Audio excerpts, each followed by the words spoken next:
একটা দলকে, একটা রাজনৈতিক গোষ্ঠীকে আমরা এখান থেকে বিতাড়িত করেছি, তারা কিন্তু তাতেই শেষ হয়ে যায়নি, সম্পূর্ণ সমাপ্ত মনে করে নাই। তারা দেশে এবং বিদেশে তারা অবস্থান করছে। তারা সুযোগ পেলেই একটা উস্কানিমূলক কিছু একটা করবে। কাজে সেটার থেকে আমরা কিভাবে এই উস্কানিটাকে চিহ্নিত করতে পারবো এবং উস্কানিতে সাড়া না দেওয়া, এইটার থেকে আমরা কিভাবে বাঁচবো, এইটাই আমাদের।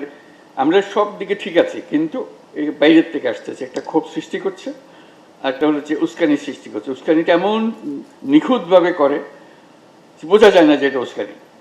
কাজে এটার থেকে কী করবো? তারপরে বহির্বিশ্বে আবার কেউ আছে যারা আমাদেরকে বিভিন্নভাবে উস্কানির সূত্রপাত করে।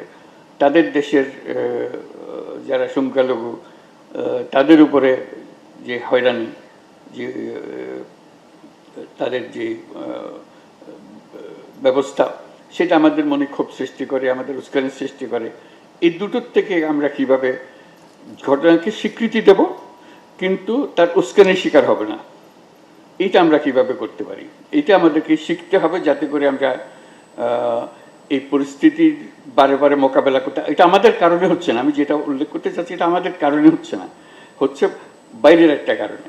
এই বাইরের কারণটাকে আমরা কিভাবে সম্বরণ করতে পারবো এবং সেটার পরবর্তীতে রাজনৈতিকভাবে বা রাষ্ট্রীয়ভাবে প্রতিকারও সম্ভব হবে। আমরা ওই দিকে চলে যেতে পারি কিনা, যে আমরা ব্যক্তিগতভাবে প্রতিকার না করে রাষ্ট্রীয়ভাবে প্রতিকার করার ব্যবস্থা করতে পারি কিনা। সেখানে রাষ্ট্রের ভূমিকা আসবে, যেটা নিশ্চিত করতে পারবে, আপনাদের আশ্বস্ত করতে পারবে যে আমরা এটা হ্যান্ডেল করব, আপনাদের পক্ষ থেকে হ্যান্ডেল করব। এই দুটো জিনিসকে খুব গুরুত্ব দিচ্ছি আমি, যাতে করে আমরা এটা বারে বারে শিকার না হয়। তাহলে আমাদের নিজের মনের মধ্যে কোনো সমস্যা নেই, আমাদের ধর্মের বাণীর মধ্যে কোনো সমস্যা নেই, কিন্তু বারে বারে আমাদের উপর আঘাত হচ্ছে, সে আঘাতে আমরা বিচলিত হয়ে এমন সব কাজ করছি, পরে হয়তো আমরা বুঝি যে এটা ঠিক হয়নি।